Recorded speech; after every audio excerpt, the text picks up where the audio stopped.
ഇത് സമ്മാനം ഇനി എന്നെന്നും മുല്ലപ്പൂക്കളൊരുക്കിയ നല്ല കനവുകളായിരമുൾ. മലയാള സിനിമയ്ക്ക് മുല്ലപ്പൂമണം സമ്മാനിച്ച് 2008 സൂപ്പർ ഹിറ്റ് കൂട്ടുകെട്ടായ ദിലീപ് ലാൽ ജോസ്, അതിൽ ലച്ചിയായി മലയാള സിനിമയ്ക്ക് കിട്ടിയ ഒരു സൗഭാഗ്യമാണ് ശ്രീ മീരാനന്ദൻ. ഇന്നത്തെ നമ്മുടെ അതിഥി ശ്രീ മീരാനന്ദനാണ്. Welcome to the show. Thank you. എങ്ങനെയായിരുന്നു ഈ സിനിമയിലേക്കുള്ള താങ്കളുടെ സിനിമയിലേക്കുള്ള എൻട്രി? ഞാനൊരു റിയാലിറ്റി ഷോ ചെയ്തുകൊണ്ടിരിക്കുകയായിരുന്നു ഒരു ചാനലിൽ. അപ്പം ഇങ്ങനൊരു ഓഫർ വരുമായിരുന്നു. ലാൽ സാറാണ് ഡയറക്ടർ, ലാൽ സാർ ഡയറക്റ്റ് ചെയ്യുന്ന ദിലീപ് ഏട്ടൻ്റെ പടത്തിലേക്ക്. സോ അതൊരിക്കലും വേണ്ടാന്ന് പറയാൻ പറ്റില്ല, കാരണം അത്രയും നല്ലൊരു ഹിറ്റ് മേക്കറാണ് ലാൽ സാർ. പിന്നെ ലാൽ സാർ ദിലീപ് ഏട്ടൻ കൂട്ടുകെട്ട് എപ്പോഴും വിജയിച്ചിട്ടേ ഉള്ളൂ. സോ അതുകൊണ്ട് അതങ്ങനെ ആക്സെപ്റ്റ് ചെയ്യായിരുന്നു. വളരെ ഡിഫറെൻ്റ് ആയിട്ടുള്ളൊരു കഥാപാത്രമാണ് മലയാള സിനിമയ്ക്ക് ആ ഒരു സിനിമയിലൂടെ കിട്ടിയത്. ഒരു ട്രെയിൻ സബ്ജക്റ്റായിട്ട് കുറച്ച് കള്ളന്മാരുടെയൊക്കെ അത് ചെയ്യാനായിട്ട് എങ്ങനെയാണ് ഒരു ധൈര്യം? ഫസ്റ്റ് പടത്തിൽ തന്നെ അത്രയും ഹെവി ആയിട്ടുള്ളൊരു ക്യാരക്ടർ. ധൈര്യത്തിൻ്റെ കാരണം നമുക്കിതിനെപ്പറ്റി ഒന്നും അറിയില്ല. ഒന്നാമത്തേന് എനിക്ക് ഈ മുല്ല എന്ന് പറയുന്ന മൂവി കമ്മിറ്റ് ചെയ്യുമ്പോഴും എനിക്ക് ഈ കഥ എന്താണെന്ന് അറിയില്ലായിരുന്നു. ഷൂട്ട് തുടങ്ങി എൻ്റെ പോർഷൻസ് വരുന്നതിന് മുന്നേ, അതായത് എൻ്റെ പോർഷൻസ് ഇപ്പോൾ നാളെയാണ് ഷൂട്ട് ചെയ്യുന്നതെന്നുണ്ടെങ്കിൽ ഇന്ന് ആണ് എനിക്ക് കംപ്ലീറ്റ് കഥ സീൻ ബൈ സീൻ എനിക്ക് പറഞ്ഞു തരുന്നത് സ്ക്രിപ്റ്റ് റൈറ്റർ സിന്ധു ചേട്ടനും ലാൽ സാറും കൂടെ. അപ്പോൾ എനിക്ക് അതിനെപ്പറ്റി ഒന്നും അറിയില്ലായിരുന്നു. പിന്നെ അപ്പോൾ എനിക്ക് കഥ പറഞ്ഞു തരുമ്പോഴും ഈ ക്യാരക്ടറിൻ്റെ ഡെപ്ത് ഇത്രത്തോളം ഉണ്ട്, ഓക്കെ ഇങ്ങനെയൊക്കെ ചെയ്യണം എന്നുള്ള ഒരു ബോധം ഒന്നും ഉണ്ടായിരുന്നില്ല. കാരണം ഇതിനെപ്പറ്റി മൂവീസിനെ പറ്റിയിട്ടും ഒന്നും അറിയില്ല, അഭിനയത്തിനെ പറ്റിയിട്ടും ഒന്നും അറിയില്ല. സോ ഒന്നിനും അങ്ങനെ നെർവസ് ആവേണ്ട ഒരു ആവശ്യം ഉണ്ടായില്ല. അതുകൊണ്ട് ബ്ലൈൻഡ്ലി അങ്ങനെ ചെയ്യുമായിരുന്നു. അവർ പറഞ്ഞു തരുന്ന പോലെ തന്നെ അങ്ങനെ ചെയ്യുമായിരുന്നു. ലൈക്ക് ആസ് എ ചൈൽഡ് സ്കൂളിലും കോളേജിലൊക്കെ മീരാനന്ദൻ എന്ന് പറയുന്ന കുട്ടി എങ്ങനെ സ്റ്റേജ് പ്രോഗ്രാമുകൾ ചെയ്ത് ഡാൻസ് അങ്ങനെയാണോ? സ്കൂൾ ടൈമിൽ ആണ് ഞാൻ മുല്ല ചെയ്യണത്. ഞാൻ 12th പഠിക്കുമ്പോഴാണ് മുല്ല ചെയ്യണത്.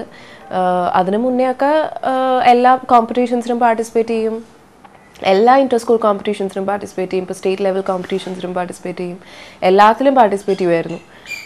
പിന്നെ 12th മുല്ല ചെയ്യുന്നത്. കോളേജ് ലൈഫ് എനിക്കങ്ങനെ അധികം ഉണ്ടായിട്ടേ ഇല്ല, കാരണം ഞാൻ ക്ലാസ്സിൽ പോകുന്നത് തന്നെ അപൂർവമായിരുന്നു. എപ്പോഴെങ്കിലും ഒരിക്കൽ ക്ലാസ്സിൽ പോയിട്ട് പിന്നെ എക്സാം എഴുതാൻ വേണ്ടിയിട്ടാണ് പോവുക. ഇല്ല, ഉണ്ടായിരുന്നില്ല. അതിൻ്റെ ഒരു കുഴപ്പം എനിക്കുണ്ട്. അതായത്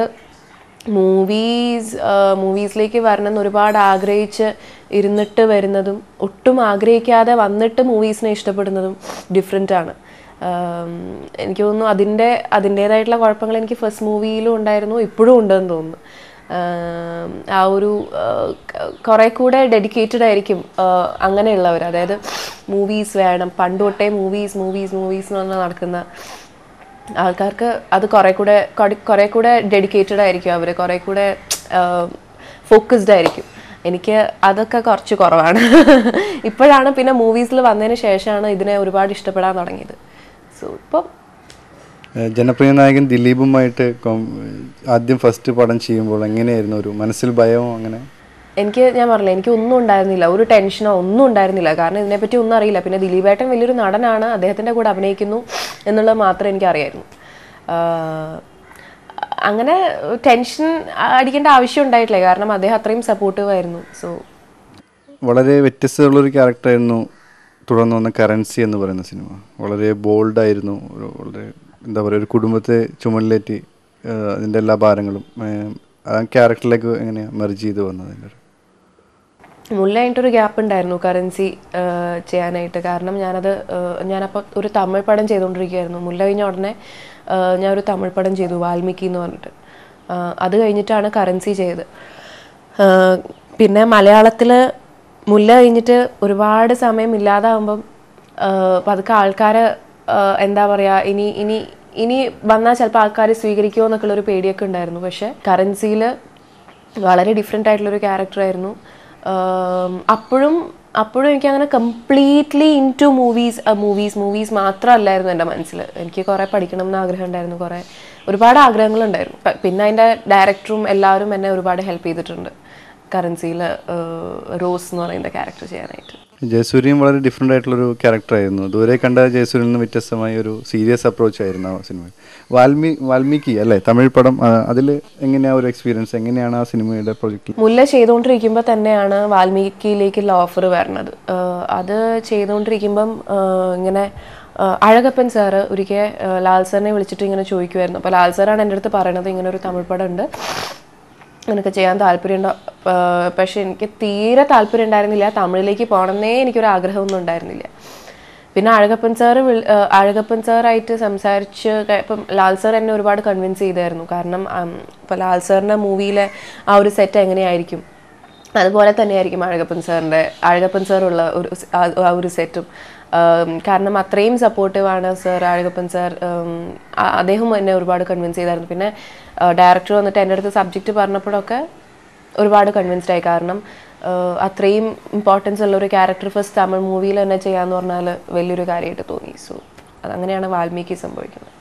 തമിഴ് തെലുങ്ക് ലാംഗ്വേജ് എങ്ങനെ അത് ചെയ്യാൻ പടങ്ങൾ ചെയ്യുമ്പോൾ എന്തെങ്കിലും? എനിക്ക് ഫസ്റ്റ് ഈ വാൽമീകി ചെയ്യുമ്പോൾ ലാംഗ്വേജ് ഭയങ്കര കുഴപ്പമായിരുന്നു.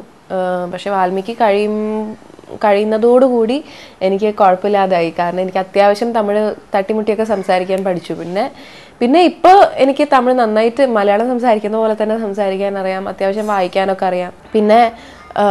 പിന്നെ ഉള്ളത് ഇപ്പോൾ തെലുങ്ക് പടം ചെയ്തുകൊണ്ടിരിക്കുമ്പം ഈ പറഞ്ഞ പോലെ ലാംഗ്വേജ് വലിയൊരു കുഴപ്പമായിരുന്നു. എനിക്ക് ഒന്നും അറിയില്ല, കംപ്ലീറ്റ് ആയിട്ട് അറിയില്ലായിരുന്നു തെലുങ്ക്. അത് ഡയറക്ടർ തന്നെ ഒരുപാട് ഹെൽപ്പ് ചെയ്തു. അതേപോലെ തന്നെ കന്നഡ ഇപ്പോൾ ചെയ്തുകൊണ്ടിരിക്കുന്ന മൂവി, അതും എനിക്ക് ഈ പറഞ്ഞ പോലെ കുറച്ച് ബുദ്ധിമുട്ടായിരുന്നു. അവിടുത്തെ ആൾക്കാരൊക്കെ ഒരുപാട് സപ്പോർട്ട് ചെയ്യുന്നതുകൊണ്ട് കുഴപ്പമില്ല, നന്നായിട്ട് ചെയ്യാൻ പറ്റുന്നു. തെലുങ്ക് വളരെ ഡിഫിക്കൽട്ട് ആയിട്ടുള്ളൊരു ലാംഗ്വേജ് ആണ്. അതിനുശേഷം പുതിയ മുഖം, വളരെ ഡിഫറെൻ്റ് ആയിട്ടുള്ളൊരു അഗ്രഹാരത്തിലെ പെൺകുട്ടിയായിട്ട് ചെയ്യാൻ പറ്റി, നല്ലൊരു സോങ് എല്ലാം ചെയ്യാൻ പറ്റി. എങ്ങനെയായിരുന്നു ആ ഒരു എക്സ്പീരിയൻസ്? അഗ്രഹാരത്തിലെ ഒരു പെൺകുട്ടിയായിട്ടുള്ള എന്തായിരുന്നു അതിൻ്റെ ഒരു? പുതിയ മുഖത്തിൽ പെട്ടെന്നായിരുന്നു അത് പടം വന്നതും കമ്മിറ്റ് ചെയ്തതും ഒക്കെ. കാരണം കറൻസി ചെയ്ത് കഴിഞ്ഞ് കുറച്ച് നാൾ കഴിഞ്ഞിട്ടാണ് എനിക്ക് പെട്ടെന്നൊരു കോള് വരാണ്, ഇങ്ങനെ ഒരു 2 ആഴ്ചയിൽ ഷൂട്ട് തുടങ്ങും, പെട്ടെന്ന് കമ്മിറ്റ് ചെയ്യണം എന്ന് പറഞ്ഞിട്ട്. സിന്ധു ചേട്ടൻ തന്നെയാണ് എന്നെ വിളിച്ച് പറയണത്, മുല്ലയുടെ സ്ക്രിപ്റ്റ് റൈറ്റർ. സോ അത് ഈ പറഞ്ഞ പോലെ വേറെ ഒരു എക്സ്പീരിയൻസ് ആയിരുന്നു. ഒരു വലിയൊരു ടീമായിരുന്നു എഗെയിൻ. സോ അത് വേറൊരു എക്സ്പീരിയൻസ് ആയിരുന്നു. അത് ഷൂട്ട് തുടങ്ങുന്നത് തന്നെ ആ പാട്ടിലൂടെയാണ്. പാട്ടാണ് ആദ്യമായിട്ട് ഷൂട്ട് ചെയ്യുന്നത്. പാട്ടിൻ്റെ മുന്നിലത്തെ ആ ലീഡ് സീനുമാണ് ആദ്യമായിട്ട് ഷൂട്ട് ചെയ്യുന്നത്. സോ പാട്ട് ഷൂട്ട് ചെയ്യുമ്പോൾ കുറച്ച് നല്ല ടെൻഷൻ ഉണ്ടായിരുന്നു. കാരണം കലാമാസ്റ്റർ ആയിരുന്നു.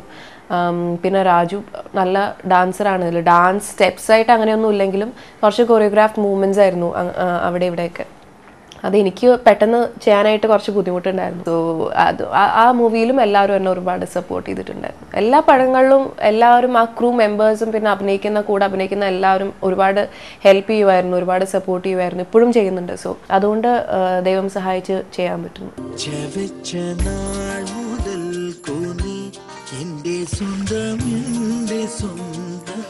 പിച്ചവെച്ച നാൾ മുതൽ ആ പാട്ട് ഭയങ്കര ഹിറ്റായിരുന്നു. പ്രേക്ഷകർക്കായി രണ്ടുപേരും ഒന്ന് പാടാൻ പറ്റും. പിച്ചവെച്ച നാൾ മുതൽക്കു നീ എൻ്റെ സ്വന്തമായി ആശ കൊണ്ടു കൂട്ടി നാം ഇഷ്ടം കൂടി എന്നും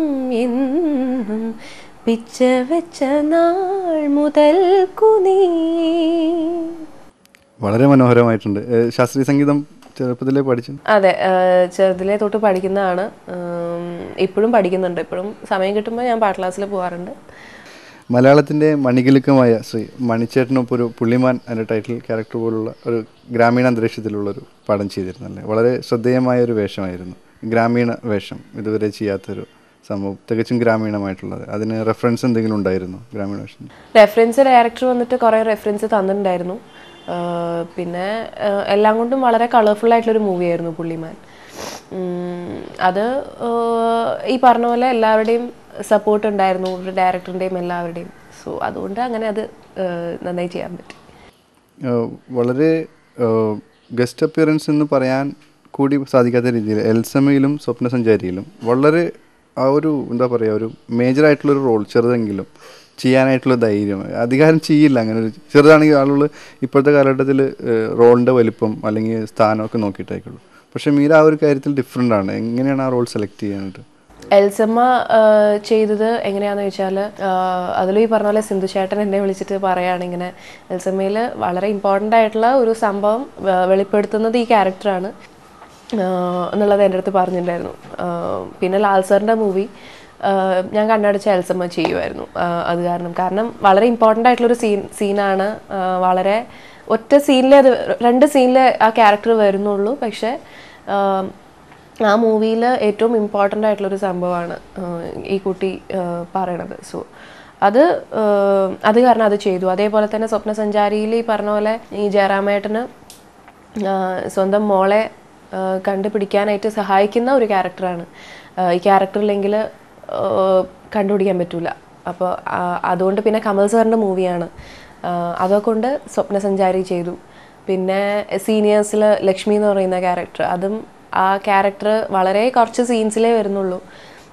എങ്കിലും ആ കഥയിൽ വളരെ എന്താ പറയുക ഇമ്പോർട്ടൻസ് ഉള്ള ഒരു ഇനെവിറ്റബിൾ ആണ് ആ ക്യാരക്ടർ ഇല്ലാന്നുണ്ടെങ്കിൽ ചിലപ്പോൾ ആ കഥയെ ഉണ്ടാവില്ല. സോ അതുകൊണ്ടാണ് സീനിയേഴ്സ് ചെയ്തത്.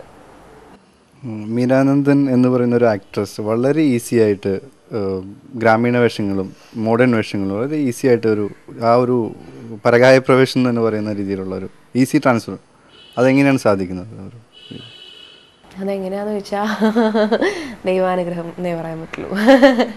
തന്നെയല്ല വൾഗാരിറ്റിയിലേക്ക് പോവാത്ത റോൾ അങ്ങനെ സെലക്റ്റീവായിട്ട് അത് നോക്കി സെലക്ട് ചെയ്യുന്നത് തന്നെയാണ്. കാരണം എനിക്കറിയാം ഞാൻ ചെയ്താൽ എന്താ ചേരുക അല്ലെങ്കിൽ എന്താ ചേരാതിരിക്കുക എന്നൊക്കെ ഉള്ള കുറച്ചൊരു ഇത് ഉണ്ട്. സോ അതനുസരിച്ച് ക്യാരക്ടേഴ്സ് സെലക്ട് ചെയ്യണു, അത്രയേ ഉള്ളൂ. അപ്പോൾ തമിഴിൽ തെലുങ്കിൽ ആ ഒരു നമ്മളിങ്ങനെ വയ്ക്കുമ്പോൾ ഇത്രേ പറ്റുള്ളൂ എന്നുള്ള രീതി വരുമ്പോൾ ആ ഇൻഡസ്ട്രി എൻറ്റയർലി ഡിഫറെൻ്റ് ആണ്. അതെ. അത് കാരണം എനിക്ക് കുറച്ച് വലിയ വലിയ പടങ്ങൾ ചെയ്യാൻ പറ്റാതായിട്ടുണ്ട്. എങ്കിലും I should be satisfied with what I am doing.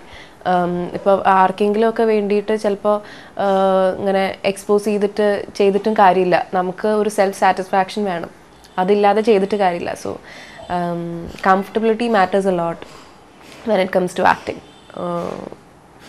അതുകൊണ്ടാണ് ചെയ്യാതിരുന്നത്. മലയാളത്തിൽ ചെയ്തു, തമിഴിൽ ചെയ്തു, തെലുങ്കിൽ ചെയ്തു, ഇപ്പോൾ കന്നഡയിൽ ചെയ്യുന്നു. ഈ ലാംഗ്വേജ് വ്യത്യാസം തന്നെ സിനിമ മേക്കിങ്ങിലുള്ള ഡിഫറൻസ് എന്താ ഫീൽ ചെയ്തത് അവിടെ? എല്ലാം അഭിനയം തന്നെയാണ്. എല്ലാം നമ്മൾ ചെല്ലുന്നു, അഭിനയിക്കുന്നു, വരുന്നു, അത്രയേ ഉള്ളൂ.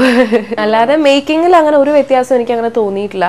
എനിക്ക് തോന്നുന്നു മലയാളം ഇപ്പം എനിക്കങ്ങനെ ഡിഫറൻസ് തോന്നിയിട്ടുണ്ടെങ്കിൽ തന്നെ it's only because Malayalam is my mother tongue. അല്ലാതെ എനിക്കങ്ങനെ വേറെ വ്യത്യാസങ്ങൾ, എനിക്ക് ലാംഗ്വേജ് മാത്രമാണ് ഒരു വ്യത്യാസമായിട്ട് തോന്നിയിട്ടുള്ളത്. തമിഴിലൊക്കെ എനിക്ക് തോന്നുന്നു തമിഴിലും തെലുങ്കിലും കന്നഡയിലും ഒക്കെ കുറച്ചുകൂടെ പ്രൊഫഷണലായിട്ട് തോന്നിയിട്ടുണ്ട്. അതും എനിക്ക് തോന്നുന്നു ഇപ്പോൾ ഈ ലാംഗ്വേജിൻ്റെ അതായത് ഇപ്പോൾ എനിക്ക് മദർ ടങ് മലയാളം ആയതുകൊണ്ട് ഇവിടെ നമ്മളെല്ലാവരുമായിട്ട് നമുക്കിപ്പോൾ എല്ലാവരും അറിയാം. ഇപ്പം ഒരു ഷോട്ട് കഴിഞ്ഞാലും നമ്മളെല്ലാവരും കൂടെ ഇരുന്നിട്ട് സംസാരിക്കും, ഒരുപാട് തമാശകൾ പറയും. അത് ഇത് കന്നഡയിൽ ചെയ്യുമ്പോൾ കന്നഡ ആർട്ടിസ്റ്റ്സ് ഒക്കെ അങ്ങനെ തന്നെയാണ് ചെയ്യണം. ഇപ്പോൾ ഞാനൊക്കെ എൻ്റെ ഷോട്ട് കഴിഞ്ഞാൽ എൻ്റെ അമ്മയുടെ അടുത്ത് വന്നിട്ടിരിക്കും, അത്രേ ചെയ്യാറുള്ളൂ. പക്ഷെ അവിടുത്തെ ആർട്ടിസ്റ്റൊക്കെ അവർ കൂടെ ഇരുന്നിട്ട് തമാശ പറയുന്ന ചിരിക്കലൊക്കെ ഉണ്ട്. എനിക്ക് മലയാളമാണ് കുറേ കൂടെ ഹോംലി ആയിട്ട് തോന്നിയിട്ടുള്ളത്, കുറേ കൂടെ കംഫർട്ടബിൾ ആയിട്ട് തോന്നിയിട്ടുള്ളത്. പക്ഷേ ഇപ്പോൾ ലാംഗ്വേജ് എന്താ പറയുക, ലാംഗ്വേജ് കുറേയൊക്കെ മാനേജ് ചെയ്യാൻ പറ്റുന്നുണ്ട് എല്ലാ ലാംഗ്വേജസിലും. തമിഴിപ്പം സംസാരിക്കാൻ അറിയാം, പക്ഷെ തെലുങ്കും കന്നഡയൊക്കെ അവിടുത്തെ ക്രൂ ആൾക്കാർ എന്നെ ഒരുപാട് ഹെൽപ്പ് ചെയ്യുന്നുണ്ട്. സോ മലയാള സിനിമ ഒരു മാറ്റത്തിൻ്റെ ഒരു വക്കീലാണ് എന്ന് പറഞ്ഞാൽ പണ്ട് കാലത്ത് നായികമാർക്ക് ഒരു കാലഘട്ടത്തിൽ ഉണ്ടായിരുന്നു. ഇപ്പം നായകൻ്റെ ഷാഡോ ആയി മാറുന്നൊരു കാലഘട്ടമായിരുന്നു. ഇപ്പം അത് മാറിക്കൊണ്ടിരിക്കുകയാണ്. എങ്ങനെയാണ് മീരാനന്ദൻ അതിനെ വിലയിരുത്തുന്നത്? നല്ലൊരു എന്താ പറയുക ചേഞ്ചാണ്. കാരണം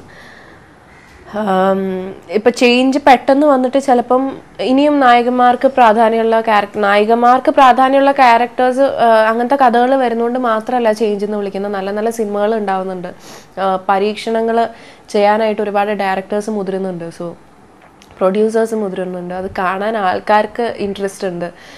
ഇതെല്ലാം all these matters a lot. So അതുകൊണ്ടും കൂടെയാണ് മലയാളം ഒരു എന്താ പറയുക മലയാളം മൂവി ഇൻഡസ്ട്രി തന്നെ ഒരു ചേഞ്ചിലേക്ക് നീങ്ങുന്നത്. എപ്പോഴെങ്കിലും തോന്നിയിട്ടുണ്ടോ ഒരു ലേഡി ഓറിയൻറ്റഡ് സബ്ജക്റ്റിൽ ചെയ്യണമെന്നോ? ഇപ്പം മഞ്ജു വാര്യരൊക്കെ ചെയ്ത പോലെ അതുപോലുള്ള റോളുകൾ എപ്പോഴെങ്കിലും പ്രതീക്ഷിക്കുന്നുണ്ടോ? എങ്ങനെയാണ്? ഞാൻ അങ്ങനെ ഒന്നും പ്രതീക്ഷിക്കാറില്ല. കാരണം നമ്മൾ ഒരുപാട് പ്രതീക്ഷ കിട്ടിയിട്ടില്ല എന്നുണ്ടെങ്കിൽ വിഷമാവും. അല്ല, ചെയ്യാൻ ആഗ്രഹിക്കുന്നുണ്ടോ? ഞാൻ ഒന്നും ആഗ്രഹിക്കാറുമില്ല, പ്രതീക്ഷിക്കാറുമില്ല. പക്ഷെ എന്നാലും നമുക്ക് തോന്നാറുണ്ട് ചില മിക്ക സിനിമകൾ വരുമ്പോഴും മിക്ക നല്ല സിനിമകൾ കാണുമ്പോഴും അത് വുമൻ ഓറിയൻറ്റഡ് ആവണം എന്നില്ല. ഒരു ക്യാരക്ടർ നമുക്ക് ഒരുപാട് ഇഷ്ടപ്പെട്ടു എന്നുണ്ടെങ്കിൽ നമുക്ക് ഒരു ചെറിയ ക്യാരക്ടർ ആണെങ്കിലും അത് ഞാൻ ചെയ്തിരുന്നെങ്കിൽ എന്ന് തോന്നാറുണ്ട്. അത്രയേ ഉള്ളൂ. അല്ലാതെ ഭയങ്കര ആഗ്രഹിക്കുക അയ്യോ അതുപോലെ കിട്ടണം, ഇനി അങ്ങനത്തെ കിട്ടിയാലേ ചെയ്യുള്ളൂ, അങ്ങനെയൊന്നുമില്ല. എങ്ങനെ സിനിമ ആയി കഴിയുമ്പോൾ പരസ്പരം നിങ്ങൾ വിളിച്ചിട്ട്? തീർച്ചയായിട്ടും അവരുടെ ഒരു സിനിമ റിലീസായാലും നമ്മൾ വിളിച്ചിട്ട് പറയാറുണ്ട്, അല്ലെങ്കിൽ എൻ്റെ ഒരു സിനിമ റിലീസായാലും അവർ എന്നെ വിളിച്ചിട്ട് പറയാറുണ്ട്. അപ്പോൾ അവർക്ക് കാണാൻ പറ്റിയിട്ടില്ല എന്നുണ്ടെങ്കിലും അവർ റെസ്പോൺസസ് അറിഞ്ഞിട്ട് എൻ്റെ അടുത്ത് വിളിച്ച് പറയാറുണ്ട്. അതേപോലെ തന്നെ എനിക്ക് അവരുടെ സിനിമ കാണാൻ പറ്റിയിട്ടില്ല എന്നുണ്ടെങ്കിലും ഞാൻ റെസ്പോൺസസ് അറിഞ്ഞിട്ട് അവരുടെ അടുത്ത് പറയാറുണ്ട്. വളരെ പോസിറ്റീവായിട്ടുള്ളൊരു കാര്യമാണ്. ഇപ്പം ഈ അടുത്ത് റിലീസായ 22 ഫീമെയിൽ കോട്ടയം അത് കണ്ടിരുന്നോ? ലേഡി ഓറിയൻറ്റഡ് എന്തായിരുന്നു താങ്കളുടെ ഒരു പേഴ്സണൽ? വളരെയധികം ഇഷ്ടപ്പെട്ടൊരു മൂവിയാണ്. വേറെ ഒരു ഡിഫറെൻറ്റ്, അതായത് മലയാളത്തിൽ ഒരിക്കലും ട്രൈ ചെയ്യാത്ത അല്ലെങ്കിൽ നമ്മൾ വരും എന്ന് ആഗ്രഹിക്കാത്ത രീതിയിലുള്ളൊരു സിനിമയാണ് 22 ഫീമെയിൽ കോട്ടയം. അത് കണ്ടു കഴിഞ്ഞിട്ട് ഞാൻ ഉടനെ റിമേനെയും ക്രൂ എല്ലാവരെയും, ആഷിഖിനെയും എല്ലാവരെയും വിളിച്ച് പറഞ്ഞിട്ടുണ്ടായിരുന്നു ഇങ്ങനെ ഗംഭീരമായിട്ടുണ്ട് എന്നുള്ളത്.